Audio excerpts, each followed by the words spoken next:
story, okay? Because some of you know. So everyone here knows what this is, right? It's an HIV presentation, and you're saying, oh my God, another HIV presentation. But this one is kind of special. Don't the ones who saw it, don't you think it's special? So for the first part of this is I'm going to tell you my story. I'm going to really tell you my truth, how I got the virus. Now, I have had HIV AIDS for 25 years. So I've had HIV AIDS longer than anyone here in this room most likely was born, okay? Even most of my actors. So I think all my actors. So I just wanted to let you know, so HIV for 25 years. I found out in 1983. And also, I'm 54 years old, and I was born in Brooklyn. I'm a New Yorker. A New Yorker born and bred. So do you mind if I sit here and... Okay, so I was born in Brooklyn in 1954. I was born in the 50s. And does anyone here know where Prospect Park is? Is anyone here from Brooklyn? Oh, hi, Marianne does. Anyone here from Brooklyn? All Manhattan people? Bronx people? Is anyone alive in the room? Okay, just checking. Basically, I was born in Brooklyn, and my childhood was relatively normal, except where I grew up, Prospect Park was around the corner. I mean, we grew up in a 4-story walk-up. My back window faced the park through another building, but you saw the park. And to the side of the building was a ball field, a parade ground where they had a lot of baseball teams. So in my block, if you did not play baseball, you were in trouble. And it turned out that if someone threw a ball at me like this, it would come at me like this. It seemed to me that it was going to hit me because I had no depth perception. There was nerve damage in my left eye. I had a sleeping eye, so I had no depth perception, so I could not get a ball. I could not play baseball. So what happens when you're in a neighborhood where everybody's playing baseball and you don't play? What happens? What do you think? You kind of tease, right? They laugh at you. They called me a spastic. They called me a jerk. They called me a queer because I was different. And what also made it worse, when I was 6 years old, my father realized that I was very artistic. So he did two things. He put me in ballet school, so I was taking ballet lessons. And also, I was an artist, and I was winning art contests, so I would go, instead of playing baseball, I'd be in the park painting, like Rembrandt. Who's Rembrandt? Rembrandt, you know? So I was different, so I felt left out. Does anyone know how that feels when you don't quite fit in? We got a deadpan group today. Let's get some nods here. You know what I mean? When you're if something's different about you, whether you wear glasses, you know, sometimes kids pick on other kids because they wear glasses. They call them 4 eyes. And how does that make you feel? And I'm not picking, don't take it personally. I'm not trying to, I'm just explaining, this is what happened to me. Because I was different, because I was not quite the same in my neighborhood, I was kind of picked on.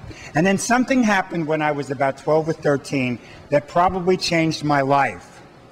Now, at that time, that's at 12 or 13, you start feeling sexual things. The guys start looking at the boobs, you know about that, and the girls start looking at other things that I'm not going to mention. But I started looking at the things that I'm not going to mention because I realized that I was gay. And I didn't know what gay was. All I knew is that that those feelings, I would look at the TV and I'd see a guy, I'd touch the TV. I didn't know what it meant. But I would go down, but I was very Brooklyn. I opened my mouth. Brooklyn people have a tendency of just telling what's on their mind. And I did that, and I was down a basement, and I said that to someone, my friend Jose, and I ended up putting my mouth on his penis. And one problem, there was a witness, and the witness's name was Kenny. So Kenny went to the neighborhood and told everybody that I was a queer. So suddenly, my life changed. And my brother told my father, and it was like strange. And I didn't know what was going on. I didn't know. I was 13 years old. And at that time, I don't usually mention this, but I just remembered it, and I usually say what's on my mind. I was also in taking scuba diving lessons, and I was molested by my scuba diving instructor. So that kind of affected me in a very bad way. But I eventually told my father, and my father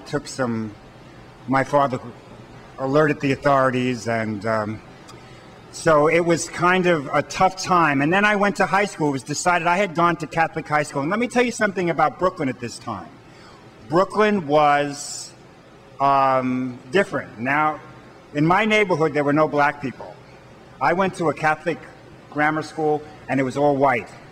But then, after civil rights came in 1966, or 65, the amendment was passed. So in Brooklyn, they started busing. So when I went to Erasmus Hall High School, my first day, half the school was black, and it didn't bother me. I didn't understand anything. But what bothered me is all the black people were over there, the Asian people were over there, the white people were over here, and I didn't feel I fit in anywhere. And I remember standing there in school feeling they're not knowing what to do. Now, I just want to stop at this moment and tell you why I've come here. Now, everyone knows here about HIV, right? Everyone has been taught here about the virus. You've been told about using condoms, and you know that abstinence is the only way you're not going to definitely get the virus. You know all that, right? You've been told that since you were this high, because it's been part of your, like, what did they call it? The health. There's a word for that class. Yeah, right, health class. So you know, you have all the details. But let me ask you a question. Why is your age group, 13 to 19, now the highest increased group since 2006? It's doubled. The number of high school kids that have HIV went up from 2,500 to closer to 5,000 within 2007. These numbers are not confirmed yet, but they're coming out this way. That's the prediction of the numbers. The final counts are not in. Isn't that incredible? Why? I think I have an explanation. It's, first of all, everyone thinks that the virus is over, but it's not. Because do you know that New York City is the epicenter of HIV in the entire country? And we're the most civilized, we're a city with the most educated people. We have the most culture. We're the center of the world, and yet HIV is the third leading cause of death for people under the age of 65.